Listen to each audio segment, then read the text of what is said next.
Out in Berea, some news today, a little bit of a surprise. Anthony Walker on IR. He will miss the next 3 games minimum as he has a hamstring injury that they felt would keep him out. So Anthony Walker on IR was the leading tackler in that game against the Chiefs. Also ruled out, in addition to Odell Beckham Jr., Chris Hubbard. Jedrick Wills questionable, as is J.C. Treader and Anthony Schwartz, both questionable as well. So Chris Hubbard out, Jedrick Wills questionable. What it means is the Browns have to work through some things, not only for their left tackle, their starting left tackle is Wills questionable, Hubbard, who replaced him, out. So questionable there with the starting left tackle, but also with the middle linebacker, Anthony Walker, out as well. Kevin Stefanski addressed some of the issues the Browns are looking at personnel-wise for the Texans. He did a nice job. He's a big part of what we do. Obviously, schematically, X's and O's, he's a big part of who we are. He's a great leader.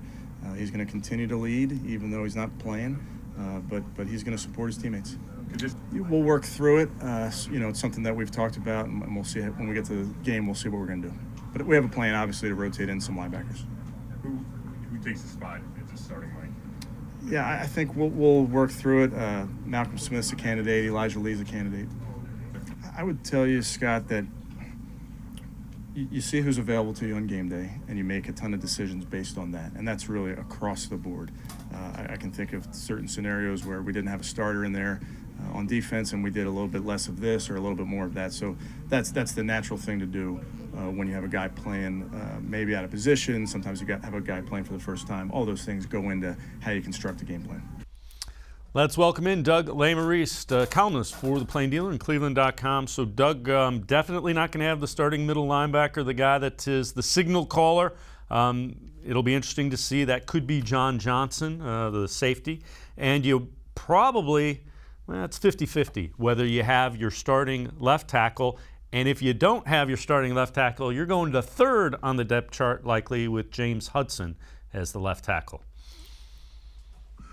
So let's do linebacker first, right? So on our Gotta Watch the Tape podcast on Thursday and our Orange and Brown Talk feed at cleveland.com, Ellis Williams broke down how Anthony Walker played basically every snap at middle linebacker last week for the Browns. And then they rotated 4 guys through the other spot because they're really only playing 2 linebackers. They might play 3 linebackers more this week, but they were rotating Malcolm Smith, Sione Takitaki, Mac Wilson, and Jeremiah Owusu-Koramoah in that other spot. But Anthony Walker's the anchor, man. Like, he's the anchor.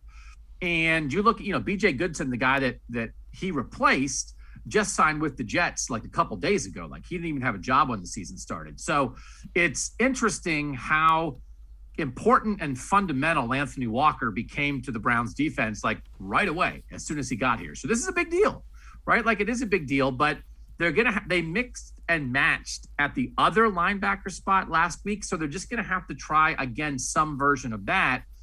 But it's harder to do when maybe you're mixing and matching at both linebacker spots instead of just one. I don't think the rookie JOK is like a candidate to replace Anthony Walker, but it might be the result that he just takes more snaps at the other spot as you're trying to figure out guys moving in and out, replacing Anthony Walker. So that's a big deal, right? I mean, you can't, I don't know, if you're going to rank the most important guys to the Browns defense, I mean, you get to Anthony Walker in the top 5 for sure.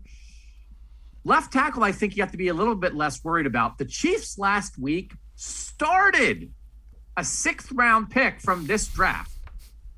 James Hudson is a 4th-round pick from this draft, and he's their 3rd option at left tackle.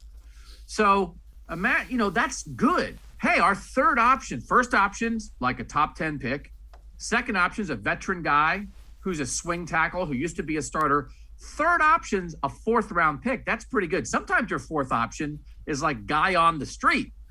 So I feel like it's not ideal necessarily to play a rookie 4th-round pick at left tackle, but when you're down to your 3rd option, he's a good 3rd option, and the Chiefs did it as a plan last week. So I'm less concerned about Hudson than I am about Walker.